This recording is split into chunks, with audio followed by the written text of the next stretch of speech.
Curiosity. What are you so curious about? Everything, Mr. Curiosity. Alrighty, folks, Mr. Curiosity is here. And of course, I'm really just a local weatherman, Joe Snedeker. But I'm curious about things like the guy I have with me today. And I must admit, before I say his name, this is a problem I have. It's probably some insecurity. It's probably some chip on my shoulder. I don't know what it is. But when someone says their official formal name and they include their middle initial, I always think, what a pompous jerk. Yes. It's Alan K. Stout. Alan K. Stout. Why can't I just say Al Stout? You can. And that's what I do.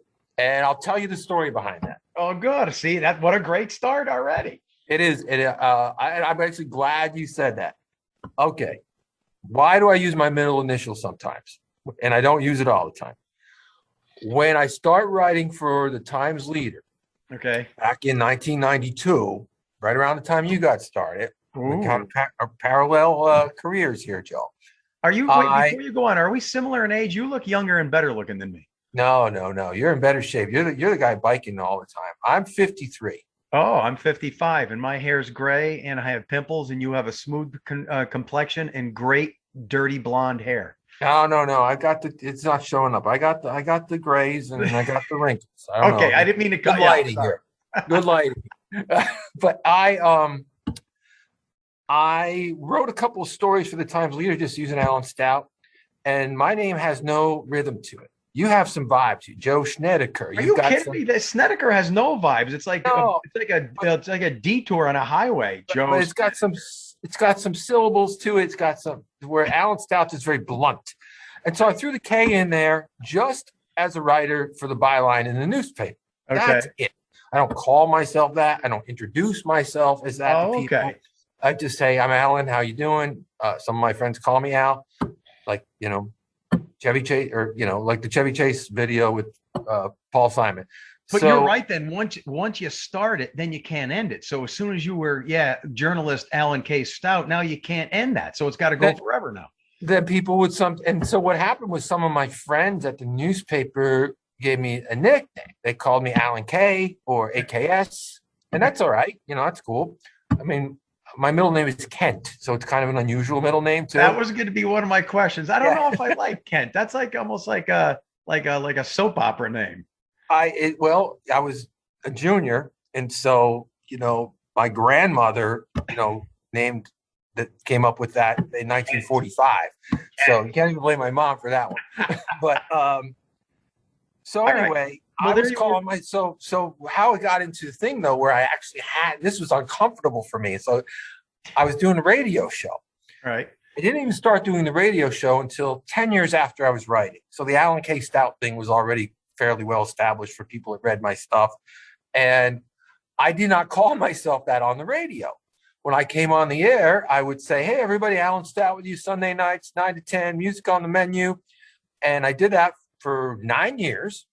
And then I changed stations. I went over from the mountain over to the river. Okay. And the program director listened to my first couple of shows.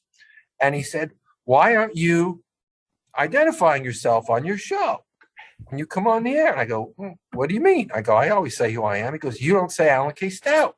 Oh, man. I said, well, I don't call myself that. That's just a byline in the newspaper.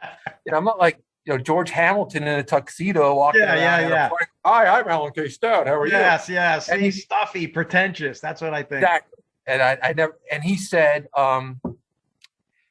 basically, well, you should. That's how people know you from music. And I was like, really? And he said, yeah. And he's been in music. He's in the Radio Hall of Fame. This gentleman. And I respect him tremendously. And so I kind of got used. I kind of got used to just saying it a little bit when I come on the radio, but that's the only time that I actually use it in my life. So no excuse needed. Like I said, that's probably my hang up. Look at Michael J. Fox. He can't be just Mike Fox, right? He's got to be Michael J. Fox. Yeah, I never thought about it. There are a lot of people that use it. I just stuck it in the newspaper on a whim in 1993. Like I said, after I had written a bunch of stories, stayed with it, and then it became a nickname, and now it's the radio thing. And let me try it first. I'm just Alan. Well, let me try it for a second. See what you think. I'm Joseph M. Snedeker. doesn't it take away? Now I'm like some uptight guy with a board up his rear end. Yeah. I'm just kidding. So it doesn't. It would not work for you. And your personality, not at all. Not at all. Well, let's dig into your life. So you were born in 1968. 67. And where? I was born in Wilkes-Barre at General Hospital. Local guy. And your mom and dad from the area, all that stuff. Both have passed. My mom was from, she kind of mostly grew up in Lee Park, Hanover Township when she was a young girl. My father is from Pittston. And they got divorced when I was about 3. My mother remarried. I have a wonderful stepfather. I don't even call him stepfather. He's my dad. And he's from Kingston. So my parents, both my dad's fathers and my mother are from the Wyoming Valley. And I mean this in a complimentary way. I kind of felt that vibe. You seem like a local guy, and I'm proud to be a local guy, and I think you are too, probably, right? I mean, absolutely. We got it in our bloodstream. Absolutely. Absolutely. I love this area. I'm sitting in my office right now at the Luzerne County Visitors Bureau, looking out on Public Square in downtown Wilkes-Barre, and I feel fortunate I'm looking at the Kirby Center across the window. I was wondering why the river wasn't flowing behind you. I thought the clouds were bubbly. I was expecting more texture with the cumulus clouds, but yeah. Oh, that's fake. I see. We'll get to your new job in a second. But so you public school guy when you were growing up, elementary? Where'd you graduate from high school? Both. I went to Catholic school. Whoa. Oh yeah, Yeah. I went from kindergarten to 7th grade. So I got 8 years of parochial school education, and then I transferred for 8th grade for the rest to Wyoming Valley West High School and middle school. So I got both. I got to see both sides of the world, literally. If you're brought up in the 60s and 70s in this area, there's a good chance that you're Catholic and you did what you did. I went to a public school, but I had to go every Saturday to what we would call catechism. So I know the vibe, brother. I know the vibe. And these Catholic schools were in everybody's neighborhood. Oh my God. They were next to the church. So you walked, you walked to school. And I think it's in Plymouth. There are 2 Catholic schools. They're no longer open, elementary schools, but the buildings are still standing that are literally like a block away from each other. Yeah, it's amazing. That's how much this Catholic education was, thriving in the 50s and 60s, and I guess maybe up to around the 80s. Yeah, you had your Polish people here going to their church, and you had your Italian people here going to their church with their own version of Catholicism, and everybody had their own thing. It was amazing, right? I mean, that's it. Yeah, absolutely. All right. So when you're in high school, are you thinking this is it? Now I'm a music guy. I want a job in journalism. I have a propensity to play instruments. I want to be in a band. I want to be a rock star. I want to be a journalist. What's going through your head? The Alan K. Stout head. A little bit of all of that. I went to my first concert in 1982. It was a couple days after my 15th birthday, if I recall. I know it was a couple days after my birthday. I'm just trying to do the math. I think I just turned 50. It was 82. And my first concert was enormous. Wait. I like how you're building up to it. Don't tell me who it is, because this is going to be a life-altering, maybe juncture in your life and a division. So I'm trying to think. It's 82. Where did they play? JFK Stadium in Philadelphia, 100,000 people. This is a big one. Okay. And I'm sorry to interrupt. So this is big. You're 14, 15, big concert, rock guy. Yeah, I went to see The Who.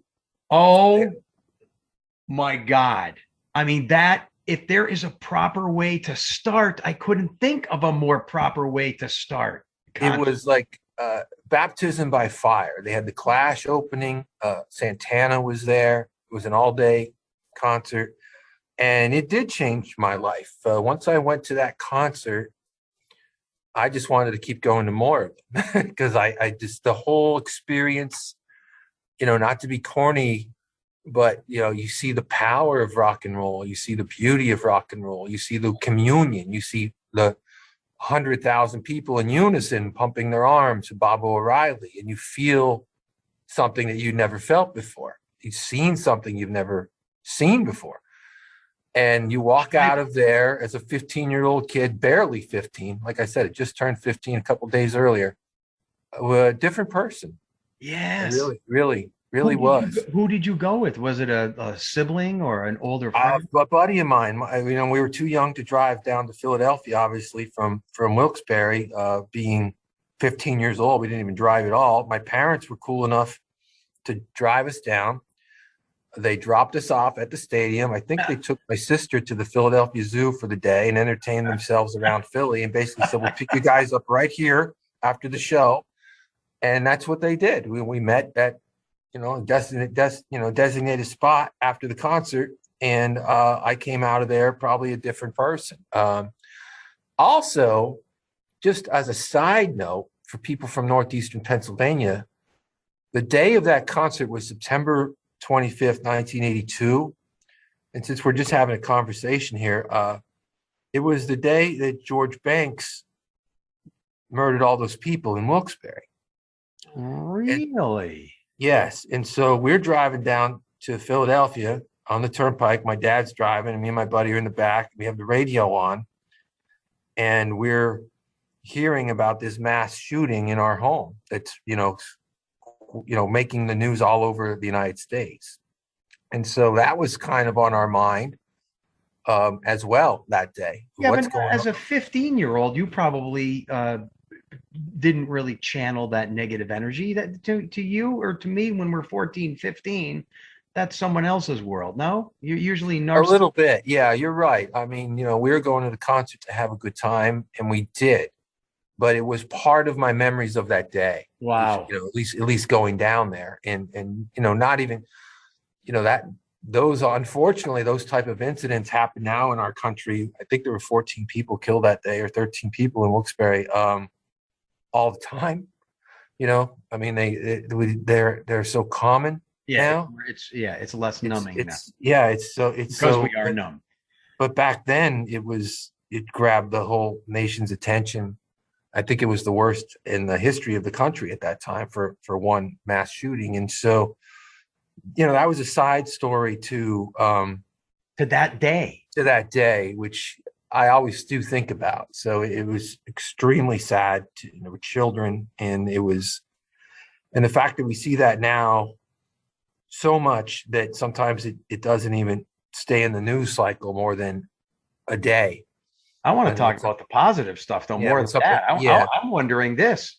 So this is a point in time for both the Clash and the Who, isn't it? Isn't this after the Quadrophenia, but yet before Face Dances? Well, actually, the album was It's Hard, and the band and the Who were doing what they had announced as the farewell tour. Oh, and I don't know if anyone else had ever done that before. Now, a farewell tour is something that a lot of bands do, and then they change their mind 5 years later, and they come back out. And the Who did that. That's exactly what the Who did. They came back out again in 89. I thought you said this was 80. This is 82. Oh, 82. Okay. I was going to say, okay. So that's when the Who had already changed. Now they're doing Face Dances, and It's Hard. Gotcha. Okay. Yeah. Keith Moon had already passed. But the Clash had just released Combat Rock. Yeah. So they had Rock the Casbah was on MTV that summer. And it was amazing, Joe. And then what happened was I really wanted to, I threw myself into music, all those things that you mentioned before. Yeah, I bought a bass guitar at one point, and I played in a band and with my buddies in the basement, and I read music magazines every time I could. I was the first kid at the supermarket the day that the Hit Parader or the Circus magazine came out. I loved reading articles about my favorite artists, learning about how they made their records, what producers they work with, what studios they work with. And all that leads up to me saying that, no, I did not go to school to be a journalist at all. I went to school to be So your primary interest then is music. You're playing some instruments, you're going to concerts, you're like everyone of that time, you're reading the inside and outside and every lyric written down, every producer of an album cover. You're going through the whole thing like we all did because there was nothing else. Yes. I mean, and I loved the production side of it. I loved listening to how albums sounded differently. You know, I would listen to the various instruments and, oh, wow, that drum sounds amazing. I remember uh, Pyromania from Def Leppard. Sure. I remember a kid brought that cassette on the school bus. We were allowed to bring your boombox on the bus back then and blast it on the way to school. And there was this awesome hierarchy.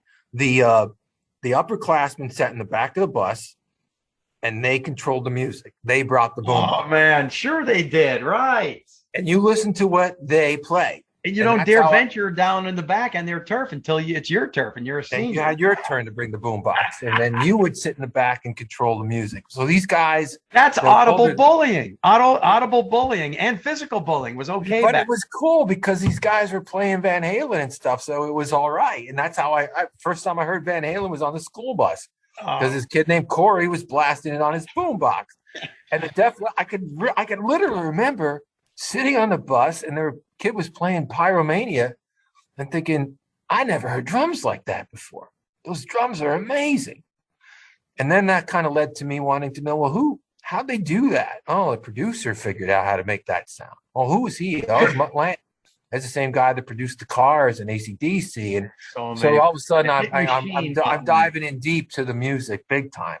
At the same time, I went to school to be a school teacher. Well, wait, you're skipping ahead now. So you're back from the Who concert. You're listening to albums. You're playing instruments. And now you have to decide on a career. So where do you go to college and what do you major in? I went to LCC for 2 years and King's for 2 years. I majored in history and education. So right off the bat, though, when you were a senior in high school, you're saying, I want to be a history teacher? Is this where you're at? Yeah. Wow. Yeah. Social studies. Yeah. And I did that for a couple of years as a substitute teacher. And I still have kids that come up to me today and say, you were my teacher in 1989, 90, 91, 92. I did. Dude, so far, I just want to say this. So far, we're on parallel paths. Yeah. Although my parents didn't get divorced, but everything else is going right along, man. My first concert was Blue Oyster Cult. I think you told me that when I was on the radio with you once. Yeah, you're a big fan still to this day, right?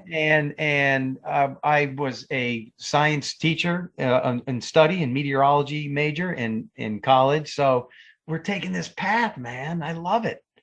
Yeah. So you made a left at some point and got into broadcast television with meteorology. That was a trip on the road that took me down a new path. Totally changed your life. I mean, totally changed your life. But do you ever think that if you went into a public school situation at this time, when you were 21, that you'd be retired now? Yeah, I often think that because I was a high school science teacher for 11 years at Carbondale area. And so I am 55. I would have been retired by now. Exactly. But Al, with my issues and short attention span and high energy level, I get depressed when I don't have anything to do. Some people could sit on the porch or go fishing or watch TV or watch a ball game. I can't do any of those things. So I think that would have been to my detriment had I. Yeah, I don't think you would be a very good at being retired at 55, Joe. I mean, I don't know you personally, but I've heard you banter on the radio. Your personality really comes out when you do the weather sometimes on the radio. And you would be very restless. Yeah, I've got a lot of issues. But why didn't you then continue on with it? Were you dismayed by education? Were you not at all? Not at all. This is the fork in the road. It was in the spring of '93, and I was I guess about 24, and I was substituting for about 3 years at Valley West mostly. But you have your secondary ed social studies certificate at this point? Yes. Oh, wow. Okay. So here you are. You got the degree waving. You're a certified teacher. You're ready to go. You're subbing at a school. Yep. You're waiting for a full-time position. Yep, exactly. That's exactly where I was. And I got a lot of work there. The teachers liked me. And so they would request me when they were going to be out. And sometimes they would know they were going to be out. This is kind of funny. They would tell me they were going to take tomorrow off in the hallway if they'd see me. Oh, I got, we've all done that. Yep.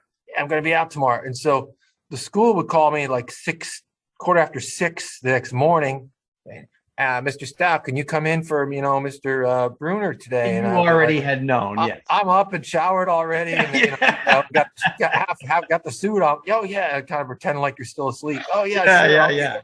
Yeah. So I had a nice situation, and in the fall of '92, I started freelancing for the Times Leader as a music correspondent. So I was doing both at the same time. Yeah, but that to me right there is quite a hump. Like, how do you go from substitute teacher then all of a sudden to writing articles of music review for a local publication? How does that happen? Who do you know? Did you pursue it? Were you aggressive? I want to do this, or did it stumble? Yes, I sent. It's an interesting story. I don't know if I've ever told it before, but as I'm substitute teaching, I'm also thinking, well, I'd really just like to get to work. I don't know how long it's going to take to get a full-time job at the district. Maybe I should see what else I can do. And so I start reading classifieds, and my parents got the Citizen's Voice, and I decided that I would subscribe to the Times Leader to get both classifieds. I wanted to read both of them every day. So we got both papers, and I was paying for the Times Leader. And since I'm paying for it, I'm reading it. And I just kind of noticed that I thought that the TL could use a little more local music coverage. Okay. And when I was in college, my favorite thing to do was write papers. I remember the one time we had a teacher at King's, I think he gave us 11 papers to write in one semester. And my classmates were rolling their eyes and, oh my God, this guy's killing us.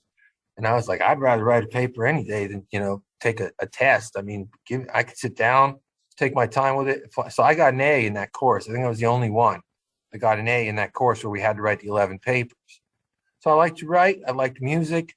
I know I'm reading the Times Leader, looking for the classifieds. And I think, well, maybe there's something I could do there.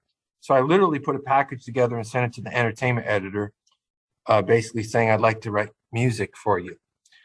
And he called me in and gave me a shot. And I started writing as a correspondent, freelance writer. And I did them both at the same time. So now I'm teaching and I'm subbing. The one day I went into sub, this was kind of funny.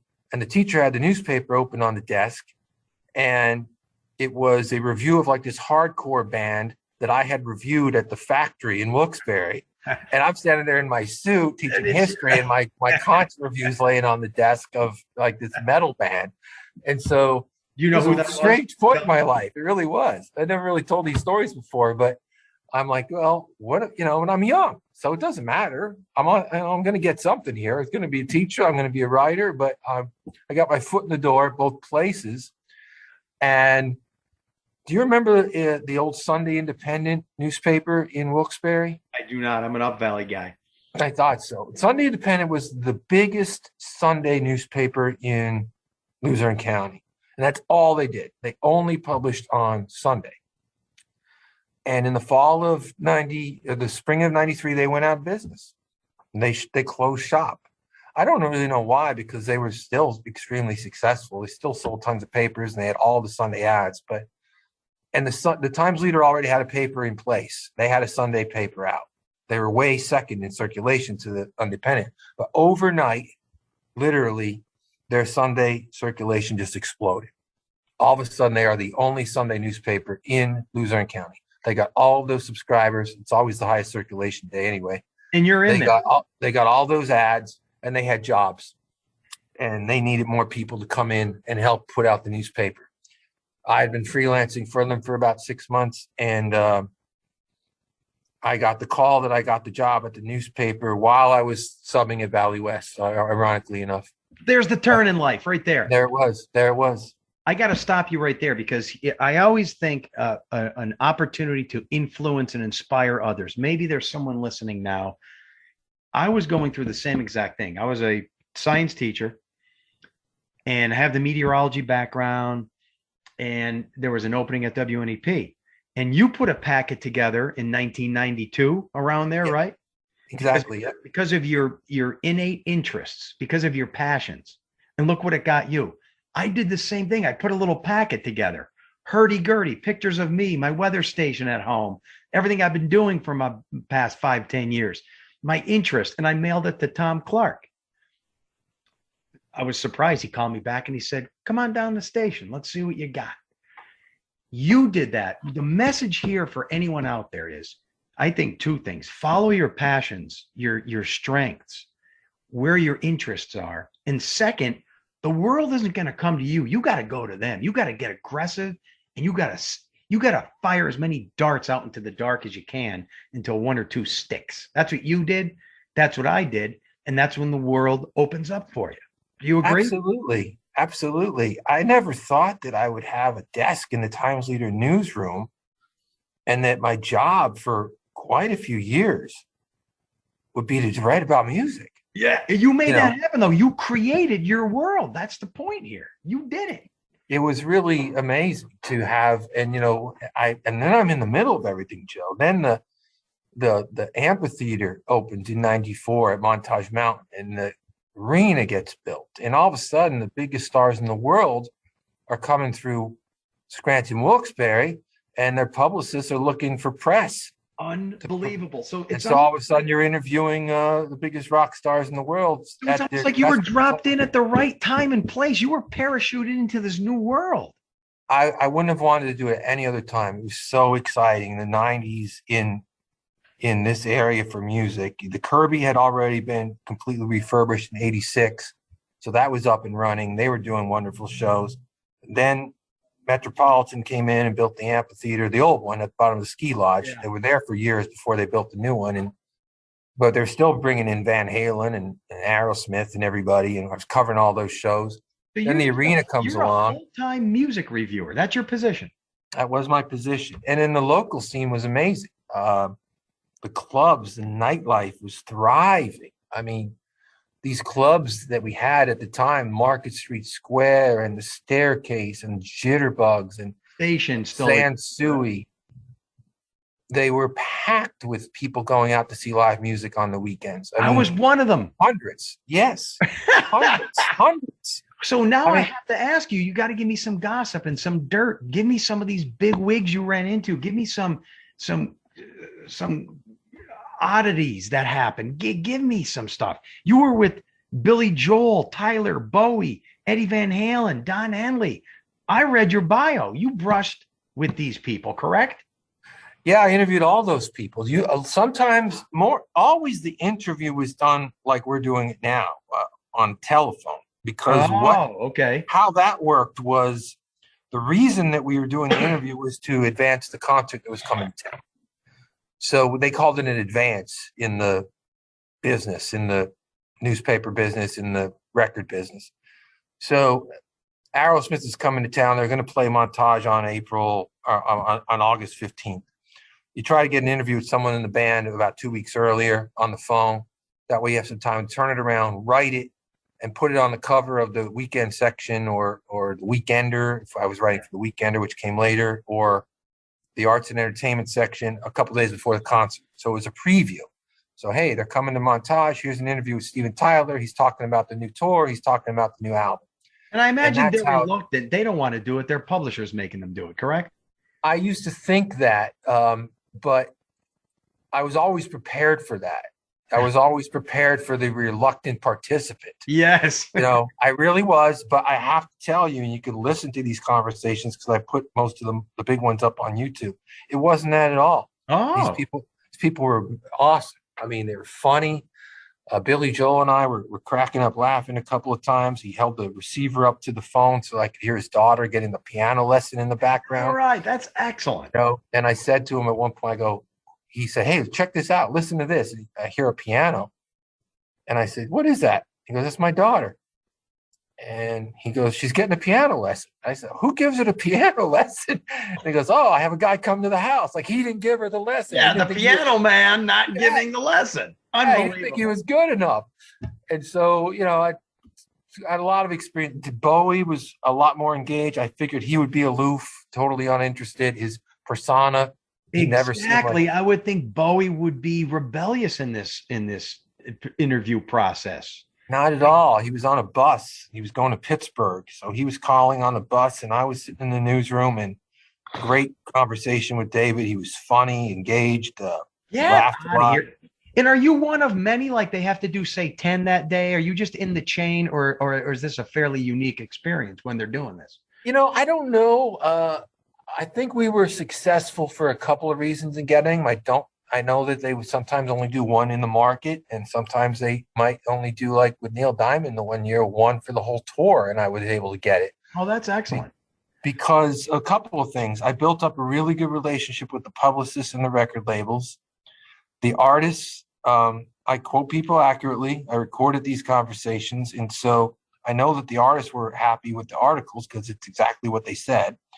And I would send tear sheets out to the publicists so that they got to see the work and so that the artists got to see it. And then in 97, the Times Leader was purchased by Knight Ridder, which was a huge newspaper chain. I remember that. And I was excited about it. I know some of my coworkers were nervous because anytime you get purchased, and you've been through this a few times at NEP, you don't know what the new guys are going to bring to the table, right, or how the management's going to go or what's going to happen. I figured I didn't worry about any of that. There's nothing I could do about that. What I was excited about was that I thought, well, I could now contribute to the Knight Ridder syndicated services and use that as a pitch to these publicists to get these stars. And that's exactly what I did. So I could tell David Bowie's publicist or Don Henley's publicist, if you give me Don Henley on the phone for 30 minutes, I can hit 800 newspapers across the country.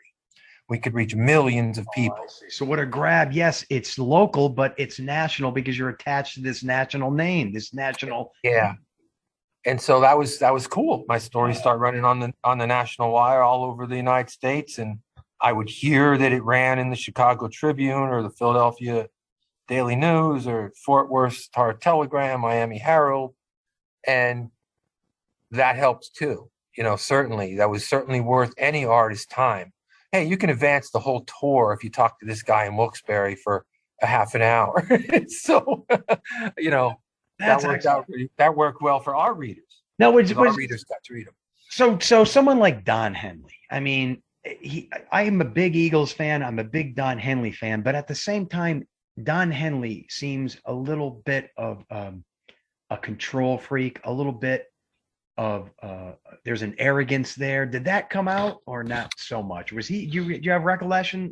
Yeah, I remember it well. It was one of my favorite interviews. I did it at home. I did it at home because he was in California time or something, and they asked if he could call at 9 o'clock or something like that. I said, all right, just call this number. And so I gave him my number instead of the newsroom number. So I'm sitting in my apartment in Kingston. I live right by Valley West Stadium, and Don Henley calls. And, it's funny. You're walking by people's houses someday, and you have no idea what's going on inside that house. Well, yeah, right. One day back in 2000, I was sitting in there talking to Don Henley. Don Henley of the Eagles. What year is this? That was 2000. So I mean, this is almost way after the Eagles disbanded, but this is almost even before, I think, heritage type bands started coming back. I mean, that could have been, if there was a low point for the Eagles, it was probably late 90s, early 2000s. Do you think? Well, they did the big reunion in 94. They were the first band ever, I believe, to charge $100 a ticket. Oh, okay. So that was going on already. And it was Henley or Glenn Fry. I think it was Glenn Fry. They were asked about the high ticket prices, and he said, we're worth it. That was his answer. And they got it. They sold out, and now that's pretty common for that to be a ticket price. Yes. But because of suckers like us trying to relive our glory days. That's all that. Yeah, you go. I mean, you make it. You suck it up and you say, all right, I'm going to go to a couple of these. With these artists that you really grew up with. But he had just put out a solo album, and I really liked it. And one of the things I did, Joe, and maybe this helped with my interviews go well, was, and it's just common sense, but I could imagine maybe some younger writers making a mistake in not doing this, is if you get Don Henley on the phone and he's touring for a new album, ask him about the new album first. Actually listen to it a few times. Ask him some good pointed questions about the album. Ask him about the songwriting. I think he just got married at the time, and you could tell that he was, very much in love, and that came across on the album with a couple of the tracks. That was Inside Job, right? That's a great album. Yeah. And so I talked to him about all that first. And then you build rapport up. Because now this guy's thinking, hey, this guy likes my new record. He's asking me some nice questions about the new record. Not going through the motions. Yeah. And then if you want to, after you establish that rapport and you get all that stuff, which you want to use in the story, that's why the guy's talking to you, then you can almost ask him anything. And so then I did ask him, well, how does it feel to have the greatest selling album of all time? Do you ever think that your album, Greatest Hits, Eagles Volume 1, is in one of every 3 houses in the United States? Yeah. No, that's a good point. I see what you're saying. Avoid the cliches first. Yeah. Get personal, get involved, show them that you're here to help and promote and you're interested. Then you can relax and go back to the cliched questions, the Eagles. Oh, yeah. Ask about the Eagles and ask about, Alice Cooper was an example. I interviewed Alice Cooper, and I did the same thing with Alice. Talk about the new record, talk about the tour. How's it going? Hey, I see you used a new producer from this record than the last record. Why'd you do that? Engage the man. That's why he's talking to you. That's what he's excited about. Then 20 minutes in. So do you consider yourself the godfather of shock rock? Is Alice Cooper and Kiss and Marilyn Manson all have to, did it all? And he's happy to answer that question at that point. But if I asked him that question first, probably wouldn't have gone so well. Yeah, so, maybe he'll get a little defensive. He'll start out with a different stance. That's a very good point. That's what I'm doing with you. You did. No one ever asked me where I went to grade school before. Yeah, that's why I did all that stuff. Come on, we're gonna get to the good stuff. There we go. I'll come at me now. No, that's interesting. I love that you had an interaction with especially people of our generation, these heroes, the Bowies and the Don Henleys and the Billy Joels. That's got to be a nice little notch in your belt. It was, and now that it's kind of like a part of your life that you don't do as much anymore, you can look back on it and kind of celebrate it. About 2 years ago, I had a playroom in the basement for the kids that they hadn't spent 10 minutes in about 2 years. There's a bunch of toys with cobwebs on them, literally. And I guys, you need this anymore? Because you're never down here. No, Dad, we don't need it. So I turned it into a man cave bar. And what I did mine now. Yes, you know. And when I used to interview these artists, Joe, sometimes, like I said, the story would run before it was before they came to town. So if they asked me at the end of the interview, sometimes they say, "So are you coming to the show?" And I'd say, "Oh yeah, I'll be there." Well, make sure you come back and say hello. And that's when I got to meet them. And that's when I would give them a copy of the article. And rather than have them sign a CD cover or an album cover or a poster or glossy, I would have them sign my article. And so I have all those hanging up in my man cave now. Oh, that's outstanding. So it's like the autographed Don Henley or the Kiss or Van Halen. They're just, that's how it's like my little Hard Rock Cafe. I wish you brought one with you now. I'd love to see it. Yeah, I could have. But some of them wrote very nice things on the article. Don Henley, you signed it with gratitude. Thank you. So he really loved the story, and he was happy to sign a copy. He appreciated the fact that I brought him a copy. And that's excellent. That was a unique and different approach that they often did not see. Yeah. So did they always remember the interview or not really? Yeah, because we had only done it a week or so earlier. But the thing, like I was saying, is it ran on the wire, and it may have been on the wire already. So they had already read it. So Henley wanted to meet me. He loved the article so much that, he said, tell this guy to come back. And I went back and I gave him the printed version. He had read it on the wire. His publicist must have sent it to him at some point. Maybe it even ran in another city by then. And it was a great conversation, because he wound up writing me a thank you letter. It came in the mail later. Really? See, folks, listening to this, Don Henley is a good dude. He is a good dude. Yeah. And great conversation with him. He's one of my favorites I ever did. That is awesome. I'm going to tell everyone I know Don Henley now through you. That's going to be my claim to fame. So now you're doing these interviews. You're working for a well-known publication. Let's face it, we're probably old guys just saying this. Every generation says this as they get older. But at the end of the 90s, all the great music and culture starts to collapse. I don't care what anyone says. It's over, man. It's done. I don't. What I saw change wasn't quality of music, especially because I was very, very involved with local music. You know, I'd written about the Badleys and all throughout the '90s, and they were the greatest band I've ever seen. Breaking Benjamin came along in the early 2000s. They got a record deal, and they've sold millions of records. And doing my radio show every Sunday, which focuses totally on local music, I continue to get wonderful music and quality music all the time. It's still being made. There are still people out there. But no one's fertilizing it. They're not. So you're not hearing it. And it's the record label's fault. You know, when the Universal bought up the whole record industry in the late 90s, I think it was the worst thing that could happen. These labels used to compete with each other. They were scouting out talent. They were developing bands. They would let a band fail on the first album, let them make another one. And that doesn't seem to happen as much anymore. So you kind of get what they give you. You have to dig in deep through the internet, through YouTube. You could find this music out there if you look for it. But when we were kids, you didn't have to look for it. It was presented to you on MTV or the radio. And very good synopsis. It's there on Spotify, but you have to dig. That's kind of gone now. And also the way that young people socialize has changed the nightlife scene with live music. It's like I was starting to say before, you would go out on a weeknight back in the 90s. Started on a Thursday, sometimes a Wednesday. Yeah, hundreds of people out to see a band on a weeknight. And now those clubs are gone. All those ones that we mentioned before, they weren't replaced by new ones. It's rare to see that kind of crowd out to see live music in a club. It really doesn't happen anymore at all. And I think that a lot of that has to do with the way young people socialize.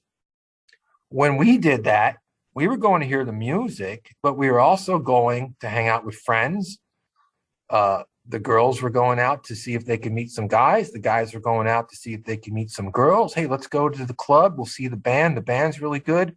Yeah, that bartender's cute. I saw her last week. Hey, that guy that, that girl might be thinking, hey, that guy that we saw out to see Tribes last week, maybe he'll be there again.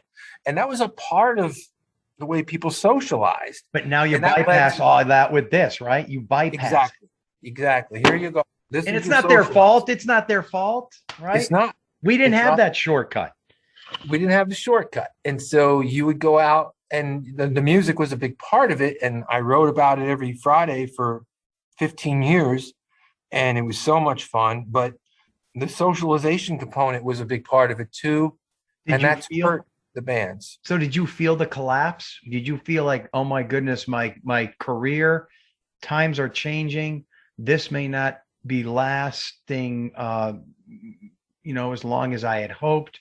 I feel the erosion of my way of life, at least professionally. Was all that into your head in the early and mid 2000s? When I became the editor of the Weekender in 2005. I did that for 2 years. We were still like 96 pages a week at that time. It was still there. I could see that the crowds weren't as big, but it was almost like no one realized it quite yet. It was starting to happen. Those clubs that I mentioned were starting to close. The casino was opening, and they had a couple of live venues in there. They were doing stuff with music at Breakers and Bar Louie. But at the same time, the big old rock clubs were closing. And it didn't affect me personally or professionally. I was in my late 30s by then. My daughter was born. So I didn't really need to be out partying every weekend anymore. It kind of suited your lifestyle. I see that, but it did. But even for my radio show and my column, I was writing more about local original music anyway. And they were never the bands that really got, with the exception of Benjamin and the Badleys, maybe, they were never the bands that got the biggest crowds. So I was still trying to foster the original talent with my column and with the radio show. The fact that the club life wasn't what it used to be, it just kind of made me, I felt badly for the artists. I felt badly for the young artists. They may have grown up seeing that, and that's what they aspired to. Maybe they thought, oh, I'm never going to be a rock star. But man, if I could play the Staircase on Friday night to 700 people, that would be cool. And that was kind of yanked away from the younger generation of artists because, like I said, the young people just didn't socialize that way anymore. And I saw all that change. I could feel a change. Yes. And then 2008, the iPhone hits. So now just a few years after you're feeling these things, the whole world is about to change. Little do we know.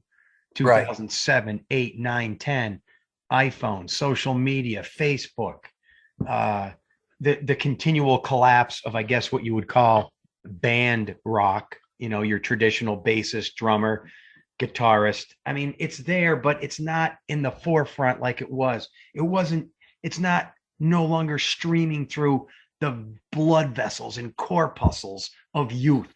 They're going in a different direction.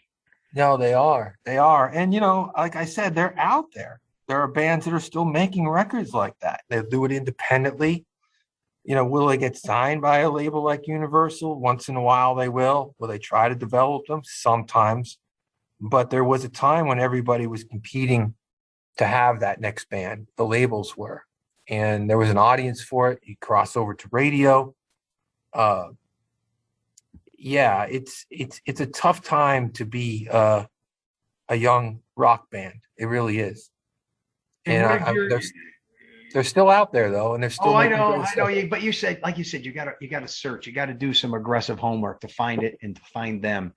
So what I'm lucky they send it to me because of the radio show. The local ones, I don't even have to look for it. I've been on the air for 17 years with the show, and so they're, I'm one of the, they have a short list of people they want to send it to from media or newspapers or radio. To a couple of other folks that do shows like mine. I'm on the short list. I get stuff.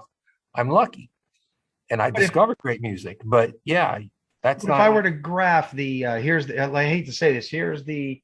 I got to choose this word wisely now. Here is the popularity. Here is the out in the forefrontness of Alan K. Stout. Dun, dun, rising. He's peaking. It's the 90s. It's the early 2000s. Will you admit that? And then there's a slight downward part of the bell-shaped curve now, as you're a local legend, but is there less entrenchment in the public eye, in youth, middle age, doesn't matter.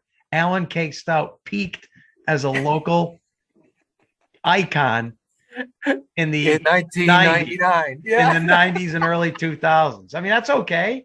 No, I never thought about it like that. I used to do this poll at the Weekender, and I still won the favorite columnist, I think, up till like the late 2000s, 2009 or 10 or something like that.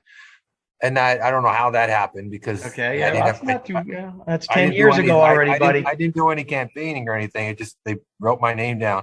But listen, I'm with you. I'm past my prime too. Okay, so I was doing something, Joe, though. And it wasn't about me, but it got me thinking here, which is fun. I did that concert for a cause at the Woodlands every year up until 2011. The one I know that you had helped out with that. You had some of our people on the weather out in the backyard helping promote. That's how I got to know you a little bit. So that's 10, 15 years ago now. That show, which I was, I guess the organizer of, that still was a big deal right up until the end. We had 37 bands on the bill. We had a packed Woodlands. And when was the end? 2011. That was the last. Okay. Yeah, that was the last one that I did. That's weird. That's a decade ago already. Still seems like a new thing to me. It is, but I guess to kind of agree with what you're saying, and to kind of partner with what we've been saying about the local music scene. When we started Concert for a Cause, we could raise $20,000 and have 1,500 people there with 7 bands. And when I ended the Concert for a Cause, I was trying to raise the same amount of money and get the same amount of people there with 37 bands. Oh. And that's what we had to do That speaks right to it right there. Yeah, we used to be in the ballroom with 2 bands on each side of the Woodlands, and then let's get some more bands. We'll get some more people up here, and we put a band in the nightclub, and then we put a stage downstairs, and we had 4 stages for the last couple of years. And really, what I was trying to do when I did that was expand. It was there was a lot of artists that wanted to play, so it was great to have them involved. Mm-hmm. But I was trying to keep that donation the same as it used to be. And so I thought, well, if there isn't a band anymore that draws 500 people, but they all draw 50 to 100 people, let's get them all and put them on the bill and see if we could maintain the donation that we made from the concert. And that did work out, but it was harder. It was a lot harder because things were changing. Things were changing, and change is slow, and sometimes you don't know until it's downriver already, and then you say, oh, there goes that other thing that was a part of my life, and now it's 500 yards downstream. One thing I noticed even with my kids, how old are your kids, may I ask? 14 and 12. Okay, so mine are a little older, and they're great. Did you notice this with your kids and all of the younger people? When we were younger, and this was through the 70s, 80s, and I'd say 90s, music, you'd have a receiver, you'd have some form of recorded playback, whether it be a turntable or cassette or later on CDs and so forth. But I wanted big speakers, amplifiers. I wanted to feel the vibe and the pressure waves from music. Oh, now, yeah. All of my kids are very much into music. I'd say more than your average young person.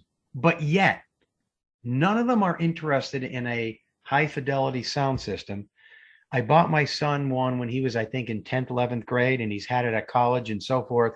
He just gave it to me a couple of weeks ago, and he said, here, Dad, I don't really need this anymore. I appreciate it. And he gave me his big speakers and his receiver.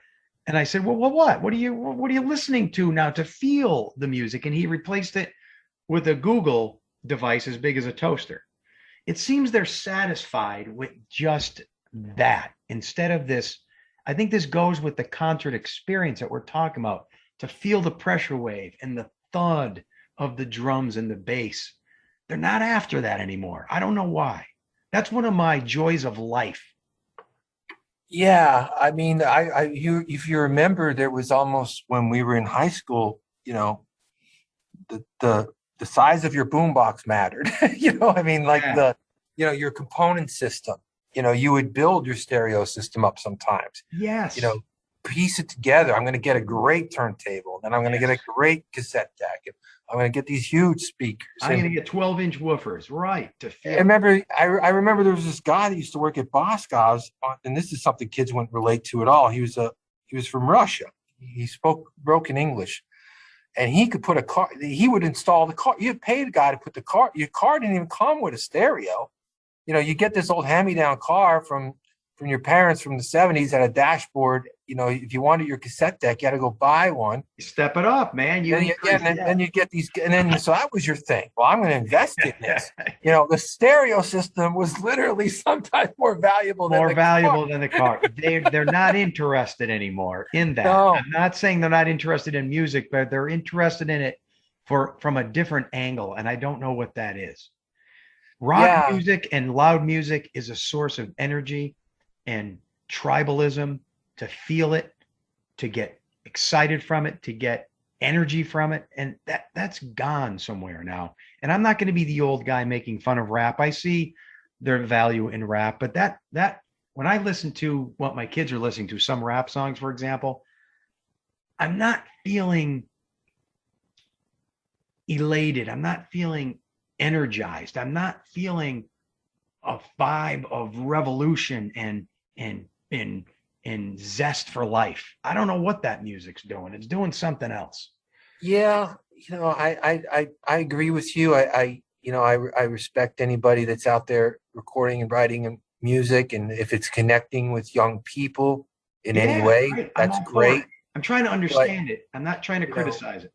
Is it more about holding your cell phone up and doing one of those video selfies where you're singing along to it, or I would, maybe that's the direction. You're right. I would sit and listen in my room with my headphones on to albums till 2 o'clock in the morning, because I didn't want to disturb my parents, and I would just immersing myself in these songs. They still get me pumped for the day. They spoke to me in different ways. I would hope that that's still happening with young people with music, but it's in a different way. It's happening. Yeah, and you can just see by the way that the charts are and albums. I mean, with the SoundScan, you could debut at #1 on the album chart and sell 50,000 records probably or less. Yeah, and have the #1 album in the country. So, it's tough for a day or a week or 2 days, right? Yeah. And then you're off the chart sometimes. It's very strange. Even the fact that you can download a song for $1, pretty much, from iTunes. Do you remember how much a 45 used to cost, Joe, when you went to buy one at the record store in like 1999? Was it $1.99, $2.99? Yeah, it was like they were like $1. Yeah. So the price of buying a song hasn't changed in 40 years. I mean, you'd think like but your buying power has. I say this. A wise man once said, "Nothing has value if it's free," and that's so true. When back in the day, I didn't have any money when I was in high school, and if I had $20 in my pocket, that's a lot of money. And maybe you'd buy one album for $8.99 or $10.99.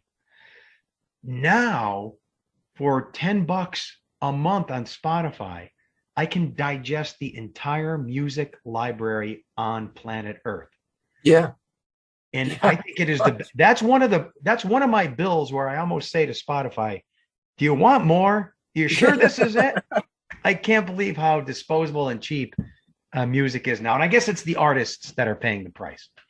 One thing I'll make this analogy, and it has to do with music too. And when you're talking about the quality of the younger artists and young bands, I said this about 10 years ago for the first time, and I'll repeat it once in a while. I wish that music was like sports. Okay. In finding the talent. If you live in rural Alabama, out on some back road, and you play high school ball for a little high school, and you're 15, 16 years old, okay, and you can throw the ball 97 miles an hour, and you've got a curveball that's making guys look silly, someone is going to find you. You're not going to be missed. They're scouts. They're out there. They'll send some guy out. He'll check you out. You might have a couple guys sitting in the stands.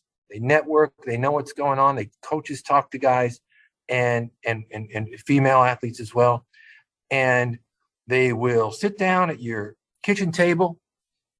The guy will pull up. You could be living in a little trailer somewhere, and he'll pull up in his driveway in his Mercedes, and he will sit down at the table with your parents. "I want you to sign with the Baltimore Orioles, and you're going to have an opportunity to move through our minor league system.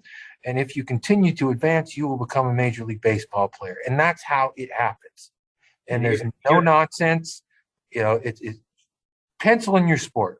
So now football, the music analogy. You're saying there's some Elton John in Central Iowa, and what? He's not. And the guy from the record label goes to check him out and doesn't like them and comes home. and that's the end. And that's it. There's Elton John, never discovered, never because it's not tangible. It's taste. I mean, A&R guys, they're the guys, and because they know they can't make money. That's it, though. They swing in. Well, they swing in. I mean, there's a lot of stories of bands that, the swing and miss guy. We were talking to this label, but they passed on us. But eventually they got found. That's not happening, I don't think, as much anymore. I don't think they're investing that much in A&R. I don't think that they're going out. I mean, I remember when the Badleys got signed, the guy from A&M Records watched them from the balcony at Tink's. He flew in from California because he heard about this band that was blowing up. Right, that's cool. That's cool. Yeah, and he signed them immediately. And they had Atlantic was talking to them, Columbia was talking to them. There are a couple labels like courting them.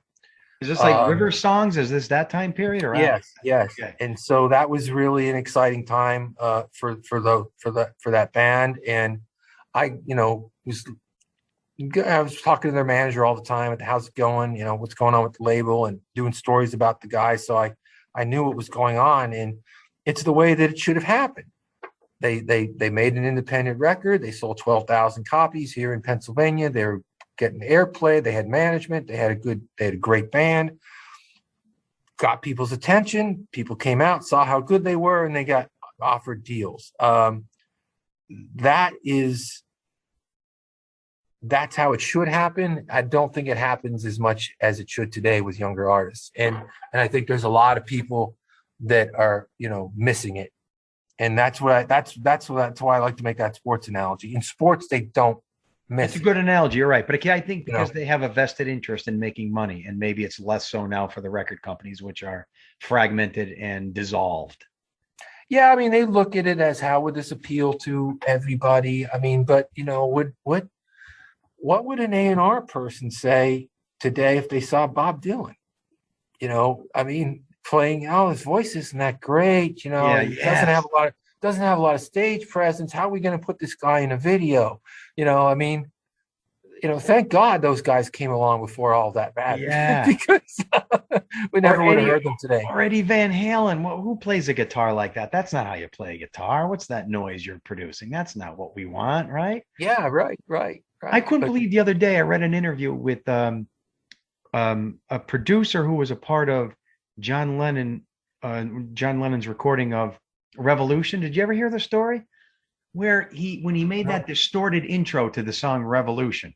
Oh yeah, on the guitar. The fuzzy guitar. It's the producer said he couldn't even imagine why he would do something like that. He said he felt like firing himself for allowing that to happen. Oh, wow. How the thought was so different there. Like, to do something different with the guitar and fuzz it out and distort it was unheard of at the time. John, why would you want to do that? And yet that's the best part of that song. Well, that's a good, I don't know, that would have been George Martin, I guess. Well, it was one of the engineers. I'm sorry, not producer. It was one of the engineers. It was one of them. Because George Martin passed a few years ago. I thought maybe it was an old interview. No, sorry, it was one of the tech guys, the engineers. Didn't want that. Right. Well, how dare you do that? That's a great example of an artist, knowing what he wanted and making history, really. Thank God, pursuing it. So in the last 10 years now, what have you been doing? We're leaving off in like 2010. You're doing Concert with the Cause. You're still reviewing. Now what?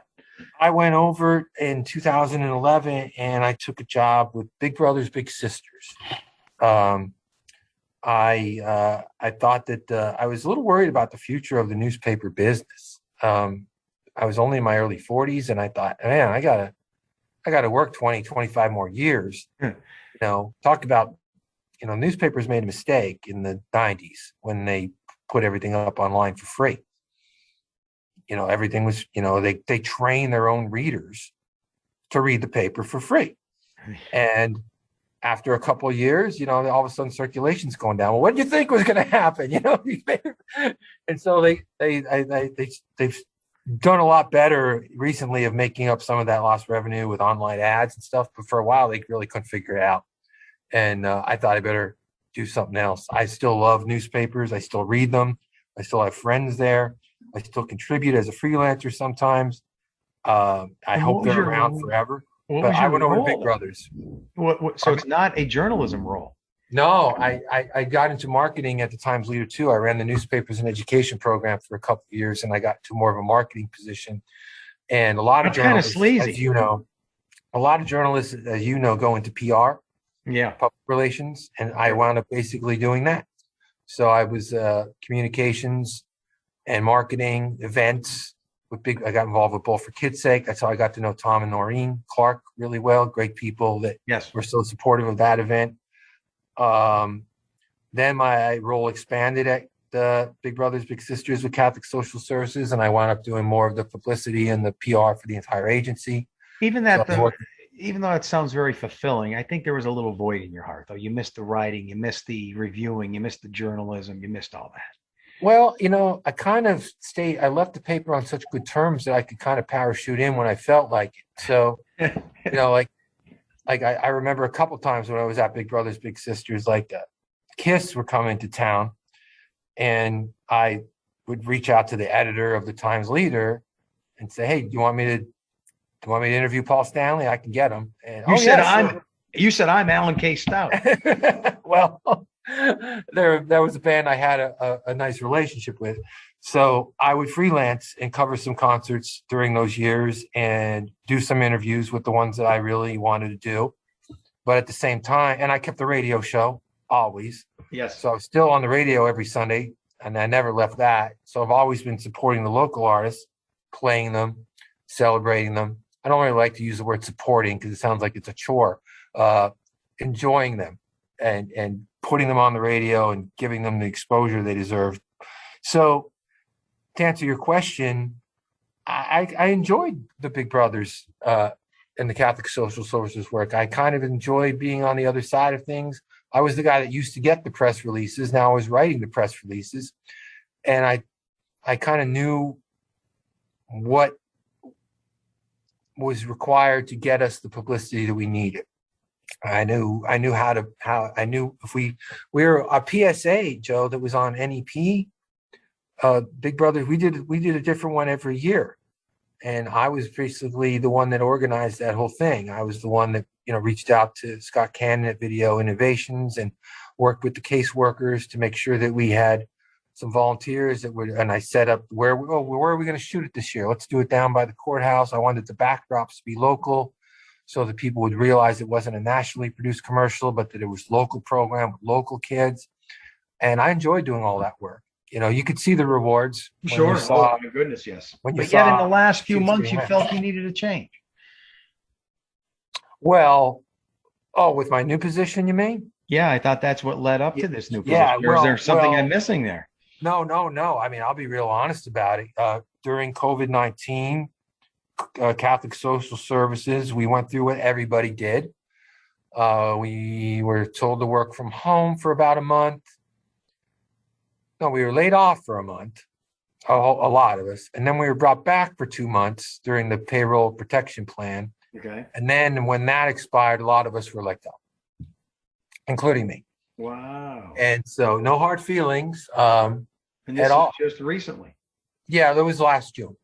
And so last summer. And so there was, and to be honest with you, when they were trimming some of the programs, I didn't feel I was going to be busy enough anyway, because they did have to cut some programs, and my job was to market the programs. And Big Brothers Big Sisters went independent. They formed their own 501c3, so they were gone. And we did have someone up in the Scranton Diocese office that could handle the little bit of PR that Catholic Social Services still needed. And so I wasn't surprised at all. No hard feelings. I had nine great years there. I got a promotion to Director of Marketing and Communications for the whole diocese for Catholic Social Services. So that helped my resume. I bet you too that your wife makes tons of money. I'm single. Oh, I did not know that. All right. Okay, ladies, look at that smile. Look at that hair. Come on. Look at that cheekbone. I am divorced. Great co-parenting situation with my ex-wife. Talk to her every day about the kids. Split time with them. I do have somebody that I date. When did that happen? May I ask? The divorce. 2014.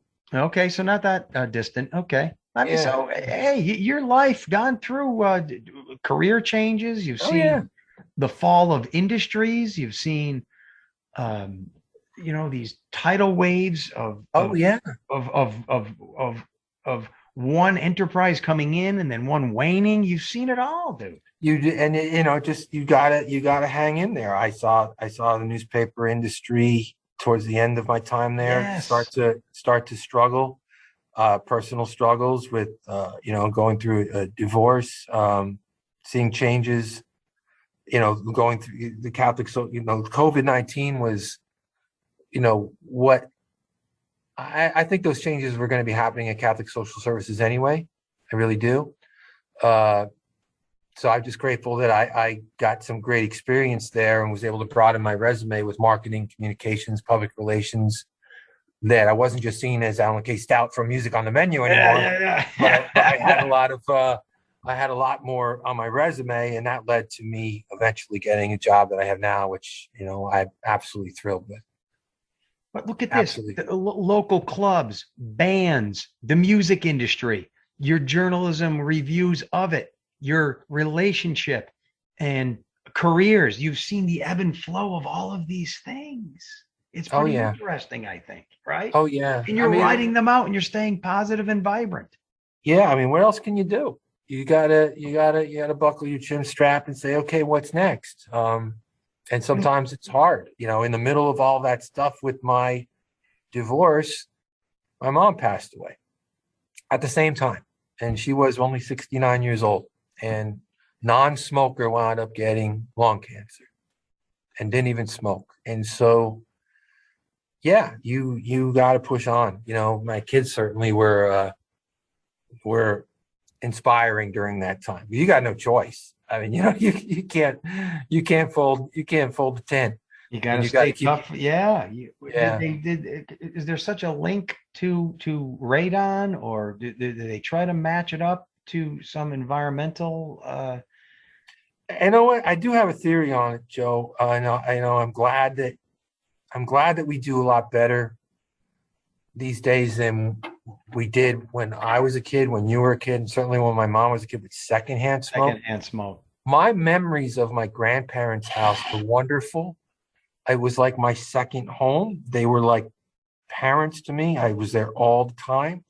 But I remember being in their living room in the wintertime and literally playing in the smoke from the cigarettes, pushing it around with my hands and, you know, thinking it was kind of cool because they're sitting there like on their, you know, it was like All in the Family. They had their chairs. They had their little stand-up ashtrays next to their chairs, and they were sitting there watching All in the Family and Gunsmoke puffing away. I'm with you. What a cultural shift. I know exactly what you mean. And I'm playing in it and, you know, thinking it's kind of neat. And so I don't know exactly what happened with my mom, but right. But if she was also she also liked to finish and stain things. She liked to read antiques, and she would, you know, my dad once said to me, she was always around those fumes, and, you know, who knows? Who knows? It could have been multiple cues. Could have been. She did wear a mask when she did that, but yeah, I mean, the point is, I don't want to be a downer here, but no, yeah. Alan K. Stout is a survivor. That's the moral of the story here. Like everybody else, you got this great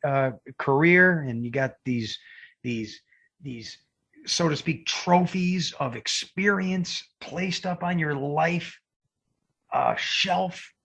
Yeah. I love it. Do you, this new position, a guy like me, I don't even understand what you do. What is the title, and what do you do all for 8 hours a day? I don't even get that. I'm the executive director of the Luzerne County Convention and Visitors Bureau, which is I don't know what that means.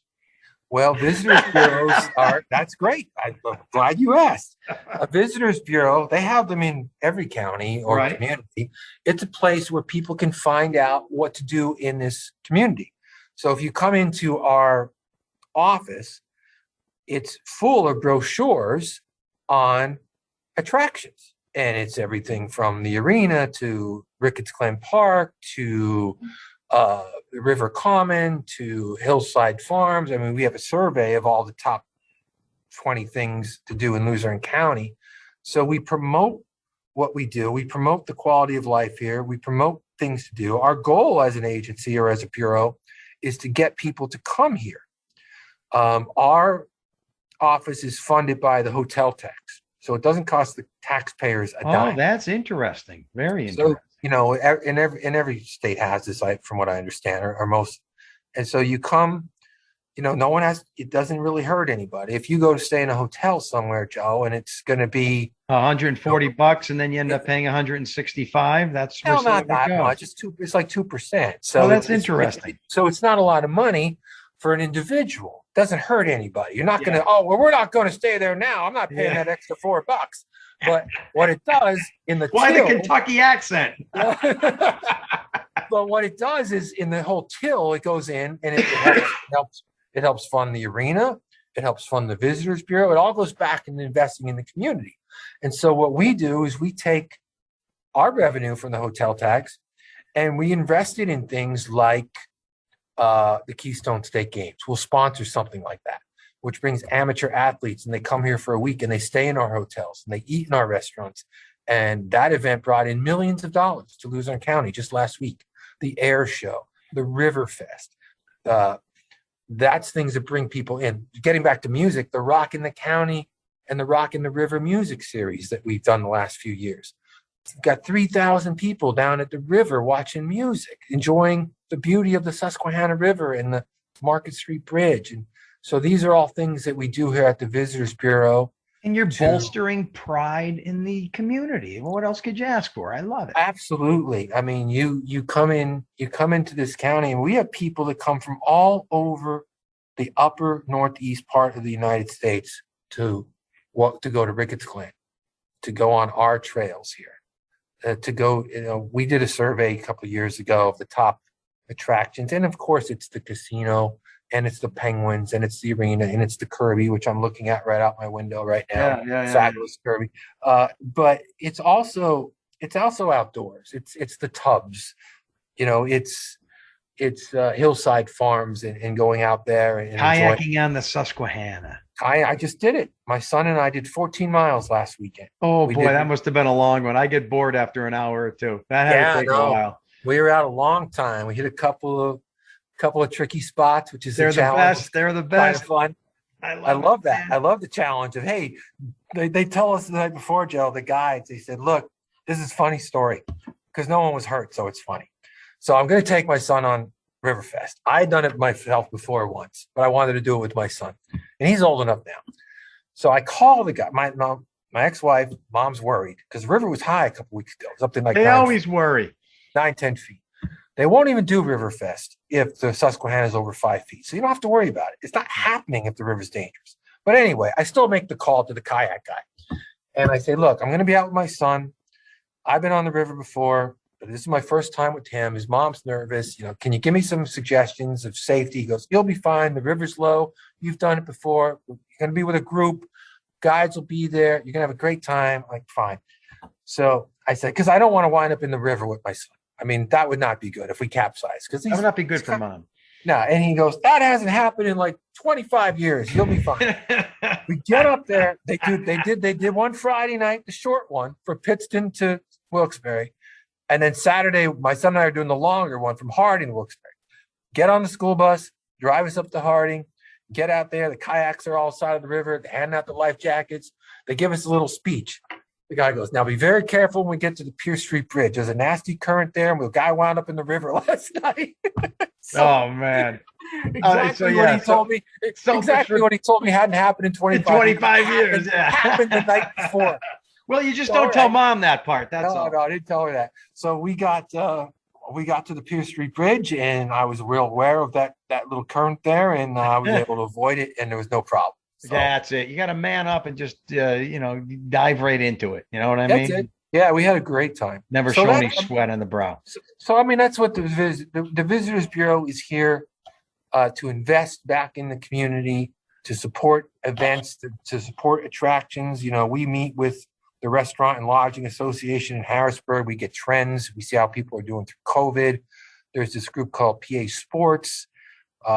That's a group that we're a partner with, where we learn about other sporting events. Like, do we have the facilities? There might be somebody looking to hold a soccer tournament. They call you, you set it up. I got you. And we could see, hey, well, we can provide you with 10 fields.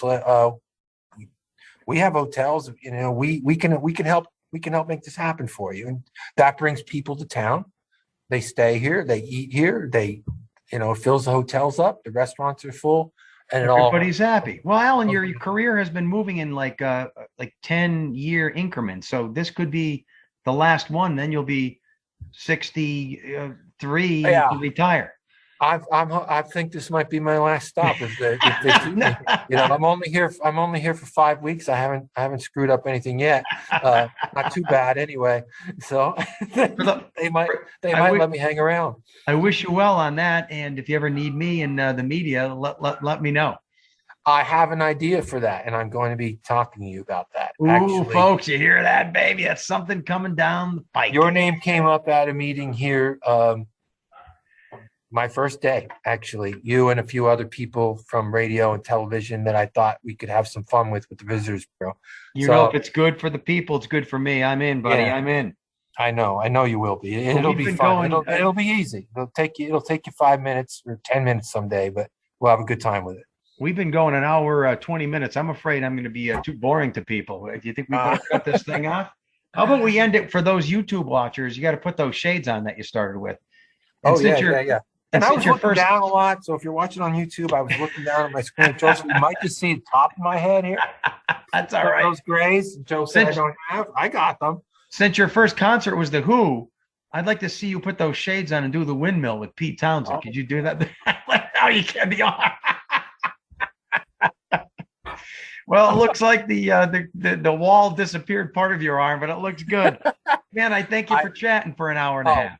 Thank you, Joe. I really appreciate it. I appreciate the opportunity, and thank you for all you do for our community with St. Joe's and just entertaining us. You make the weather fun. So thank you. You're feeling obligated to say that now. No, I'm not. But this was great. I love talking to all the local dignitaries and learning their history and how they got to where they are. And I think it's an inspiration to others. I like that initial pitch where you sent out the packet.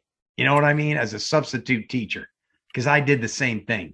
Folks, send things out. Start your own fire. No one's going to start it for you, right? I was still living at home, Joe, and the big packet was sitting on the dining room table. I remember like it was yesterday because I had all these clips that I wrote, articles that I wrote. My mom said to me, "What's that?" And I said, "I'm sending that to the Times Leader." She goes, "For what?" I go, "I want to cover music." She goes, "Well, that's a long shot." That's exactly what she said. Perfect. And then all of a sudden, I'm taking her to meet Sting a couple of years later. So that says it all, buddy. All right. Well, thanks for everything, buddy. I'm going to hit the big red button and stop this recording. And it was great talking to you, folks. If you have any interesting individuals, you can't beat this guy, but email me, joe.snedeker@WNEP.com. I am Mr. Curiosity. That man right there is Alan K. Stout. He's signing off. He's got the shades on, and he's windmilling. Peace, brother. Thanks, Joe. Thank you. Curiosity.